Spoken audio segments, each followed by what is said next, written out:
Durante la época colonial, en el territorio que actualmente ocupa la República Argentina, el arte de la pintura no se cultivó con la intensidad comparable a la de otros centros americanos. Carente de una cultura indígena fuerte, en contraposición a las aztecas e incas, por citar las más importantes, solo en el noreste argentino quedaron vestigios de la avanzada civilización incásica, pero en medidas poco equiparables a las más altas expresiones de la misma. Por tales razones de supremacía, el conquistador español dedicó más esfuerzos a México y al Perú, dejando en un segundo plano zonas como el Río de la Plata. Los testimonios artísticos más trascendentes del pasado colonial argentino provienen de las misiones jesuíticas, obra de singular significación interrumpida por Carlos III en 1767. Porque como saben, Carlos III le dijo a los jesuitas que eran unos instigadores, unos haters, que no les daban like a su reinado. Entonces les dijo: "Te me vas de ahí, Carlos Rubén, vos, jesuita", y los expulsó del territorio. Como obras de arte relativamente destacables ejecutadas en el periodo anterior a la independencia, puede señalarse en la Argentina la presencia de dos esculturas. Una atribuida a José el Misionero, titulada Jesús de la Humildad y Paciencia, y otra al gran artista granadino Alonso Cano, San Pedro de Alcántara. En cuanto a la pintura, apenas un lienzo del italiano Angelo Capone, retrato del lego Fray José de Sembonián, realizado en el primer decenio del siglo XIX y que actualmente se halla en la sacristía de Santo Domingo en Buenos Aires. Hasta 1799 no hubieron intentos de institucionalizar el arte en el Río de la Plata.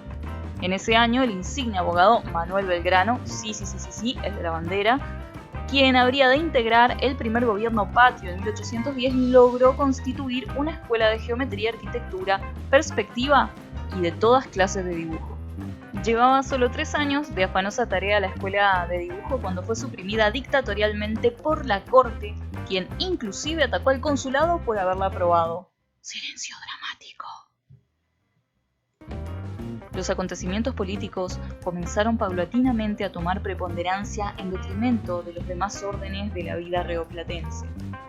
En Europa, el débil poder español se tambaleó hasta caer en manos de Napoleón Bonaparte. Inglaterra aprovechaba el desconcierto e intentaba, con 2 sucesivas invasiones a mediados de la primera década del XIX, apoderarse de Buenos Aires, defendida por sus pobladores. La situación se tornó insostenible para el gobierno hispano, quien vio sumir a sus feudos americanos en la llamada Guerra de la Independencia. El Virreinato del Río de la Plata, creado en 1777, llegó a su fin en 1810 con la construcción de la primera Junta Local de Gobierno. Los otrora gobernadores pasaron a ser gobernantes y habrían de ser necesarios varios ensayos hasta lograr una forma de administración adecuada para el Río de la Plata. Al lograrse cierto afianzamiento político, se acentuaron los intentos de organización en los planos social, económico y cultural. El 9 de julio, meta, vino y porquería, en Tucumán se había producido la declaración de la independencia argentina. El general José de San Martín se había trasladado a Mendoza para preparar su campaña libertadora en Chile y Perú, fundando en la ciudad cuyana en 1918 la primera escuela de dibujo del interior del país, a la que siguió en 1825 la de Santa Fe. Ambas fueron el punto de partida de un largo ciclo. De las campañas de San Martín han quedado numerosos testimonios pictóricos, entre los que cabe destacar 3 litografías ejecutadas por el pintor francés Théodore Géricault, el de la balsa de la medusa, el que retrataba loco, etcétera, y titulada Batalla de Chacabuco, Batalla de Maipo y General Don José de San Martín, siendo este último un retrato ecuestre. ¿Qué significa ecuestre? Anda y preguntale al asistente de Google, que te va a decir que es una persona arriba de un caballo. Bueno, la serie se completaba con una cuarta obra, el retrato de el general Don Manuel Belgrano, también ecuestre, que también puedes buscarlo a ver si con Belgrano cambia la definición. Géricault residió muchos años en Londres, donde se había popularizado ejecutando litografías de Napoleón.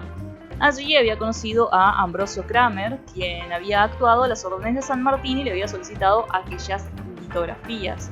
Desde el momento en que el continente americano fue descubierto por los europeos, aquel ejerció sobre estos un poderoso atractivo que se vio acentuado durante los años en que estuvo de moda el romanticismo, y con él la afición por el paisaje, las costumbres y las narraciones exóticas.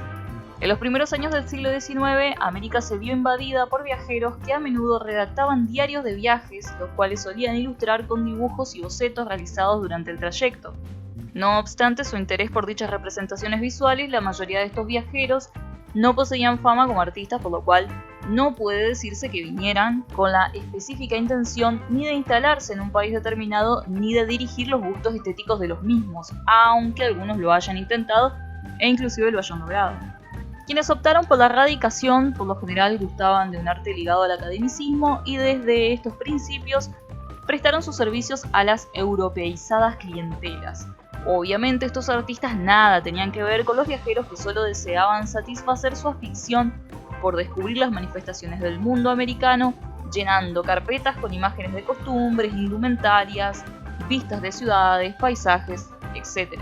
En 1816 había llegado a Buenos Aires el viajero inglés Emerick Essel Vidal, en carácter de contador de la nave SMB Jacinto, y me van a tener que creer que esa es la traducción literal porque no pienso pronunciarla en inglés, ya saben que no sé inglés, de la estación en el Brasil. Aficionado al aguafuerte, Essel Vidal ejecutó numerosas obras entre ese año y 1819 representando paisajes y costumbres argentinas.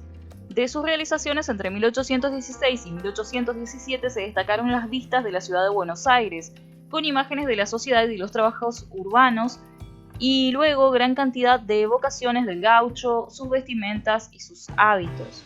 La primera obra ejecutada en el Río de la Plata fue una vista de la ciudad y puerto de Montevideo del año 1816. En aquella época el Brasil tentaba la invasión a la Banda Oriental, la antigua denominación de los territorios hoy ocupados por la República Oriental del Uruguay, e Inglaterra vio la necesidad de reforzar sus flotas en esa zona para proteger su comercio. Este fue el motivo del arribo del navío Jacinto al Río de la Plata. En 1818 habría llegado por primera vez a Buenos Aires el miniaturista francés Jean-Philippe Gouloux, y sí, dice el traductor de Google que así se pronuncia, proveniente del Brasil, donde realizó decoraciones en la corte del Río de Janeiro y ejerció como profesor de pintura de los príncipes de Braganza. Se había trasladado por razones de salud y hasta 1824, año de su radicación definitiva en Buenos Aires, habría realizado varios viajes entre esta ciudad y el Brasil. Durante los años 20 y hasta bien entrado los 50, poco antes de su muerte, se dedicó a la enseñanza de la pintura, teniendo como discípulos a Carlos Morel y a Fernando García del Molino, dos artistas que habrían de trascender en el arte argentino. En los 40, perseguido por el régimen de Juan Manuel de Rosas, se mantuvo gracias a las labores de una mercería y fábrica de peinetas y peinetones, actividad que junto a la platería constituyó durante aquellos años la industria artística más importante de Buenos Aires.